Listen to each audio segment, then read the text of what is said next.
Hello mga lovely people! Welcome to Cucina di Peachy, the home of Pacham recipes. For today's Pacham video po, so magluluto lang po ako ng chicken wings na lalagyan ko ng red curry thai na yung red curry thai paste. Ayan po. So ito po yung ating mga ingredients. So gagamit po ako ng 12 pieces na chicken wings. Tapos, lalagyan ko lang po ng sitaw. Pwede din nyo po, bulol. Pwede nyo rin naman po din lagyan pa ng ibang klaseng gulay, gaya nung kalabasa, o di kaya okra, talong, ganon. Tapos, ito lang ang gata na gagamitin ko. Kasi yan lang meron. Tapos, ito yung ating red curry paste. Ayan po. Ito po ay available din naman sa supermarket. Kung gusto niyo naman, available din po yan doon sa musical app ko, sa shop ko. Lalagyan ng patis, panimpla. Syempre, gagamitan ng mantika. And then, dito, meron tayong sibuyas at bawang. Actually, pwede naman po na wala na ito. Kasi, dito sa curry paste na ito, kompleto na po ito eh. Ang mabango na yan siya. Meron na yan dyan actually bawang, mga aromatics na ganyan. Tapos, etong nakikita nyong ganyan, yan po ay shredded na kaffir or yung dahon ng biasong. Biasong tawgon sa Bisaya na siya, no? Sa Bisaya, biasong yung native lime. And then, lalagyan lang din natin ng konting brown sugar pang pabalanse. Ayan po, yan lang. Ganun lang kasimple. Ayan, painit na tayo ng kawali. Tapos, lagyan ng mantika. Ayan po. So, maanghangan. Meron po din, aside dito sa red, meron din pong green. No? So, sa tingin ko naman, wala namang pinagkaiba talaga yung level ng anghang nila. Yeah, pareho naman po silang maanghang. Siguro nga dahil hindi ko kaya masyado yung anghang. Ayan. So, nilagay ko na habang hindi pa masyadong mainit. Pwede na yan sila. And then, aray ko. Mekos lang. Tapos, ang bango nito, lovely people.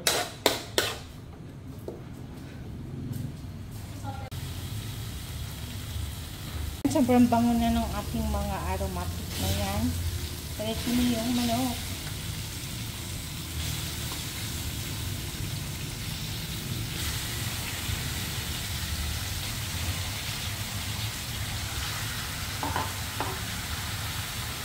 Peace.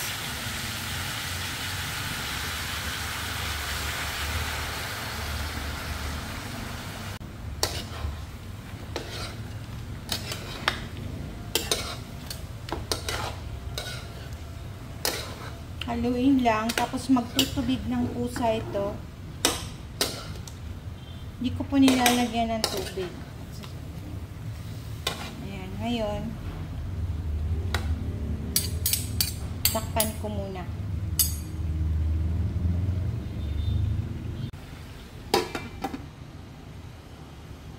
Silipin ko lang. Haluin ko na rin.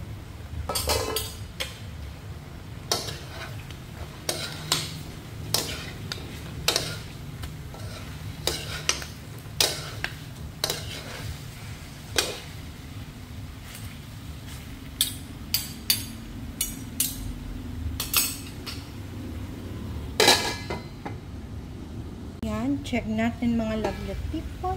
Ayun. So, nagmamantika na po siya. Wala na siyang tubig. Ayan. Kita niyo ba? Ngayon, lagay ko na yung ating sitaw.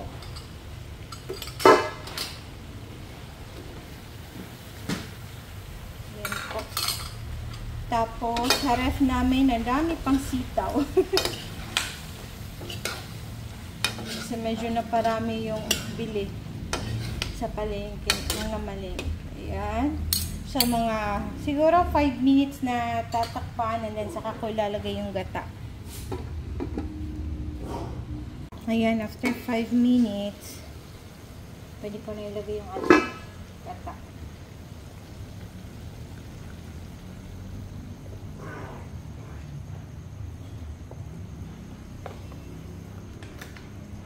Ganitong procedure po, hindi madaling mapanis yung niluluto nyo na may gata.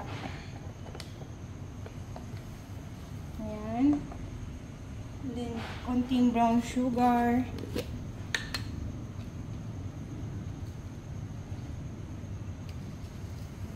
Okay. Dalawang ganito po nilagay ko. And then,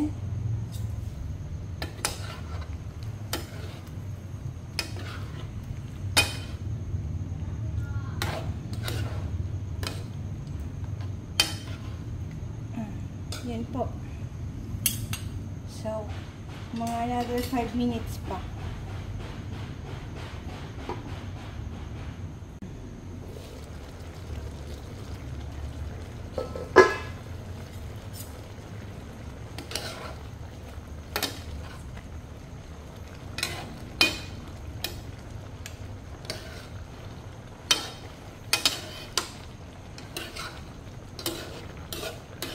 Ito na rin yung sitaw. Konti pa. Ayan, ready na po.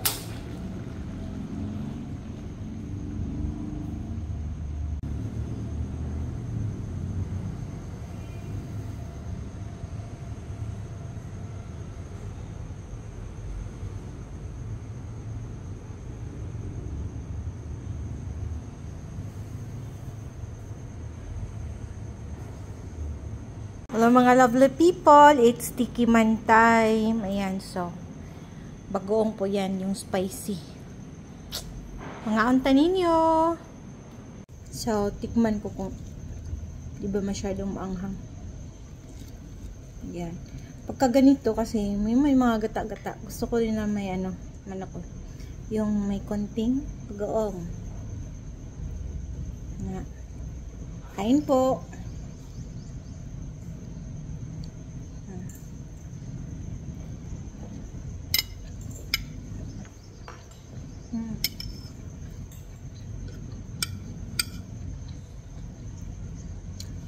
Kame?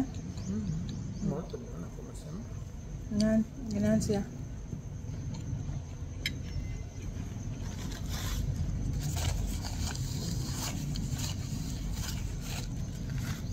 Sitaw.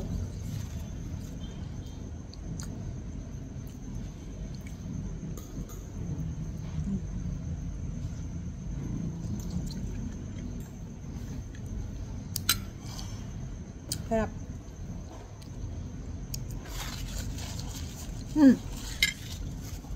So, diba, pang-alternate po, kung gusto nyo. Ayun nga. So, inimbento-bento lang natin yung, ano, yung mga ricados, for example, kasi yung mismong recipe nila, medyo, gaya nga ng sabi ko, may iba pang gulay, gano'n. So, ayun. And, para naman, matry nyo, yung paste na yon, gaya ng sinabi ko kanina, pwede nyo pong bilhin sa mga supermarket. Available na po sila actually dito sa probinsya namin. Sa supermarket meron na, nakita ko na siya. O di kaya pwede nyo rin bilhin online. Tapos yung kefir naman, pwede rin naman wala siya sa recipe, no? Pero iba lang talaga yung pitik kapag ka may kefir sa curry na ito. Ngayon, ayun din ay available din po sa online. Nabibili din po yun, yung dried kefir na ganon. So, ayun mga lovely people, sana po ay matry nyo itong recipe na ito. Napakasimple lang naman at napakadali lang din ng mga ingredients. And thank you so much po for watching and enjoy cooking po. God bless, hanggang sa susunod po dito lang sa Cucina di Pichi, the home of Pacham Pacham recipes. Ciao, ciao!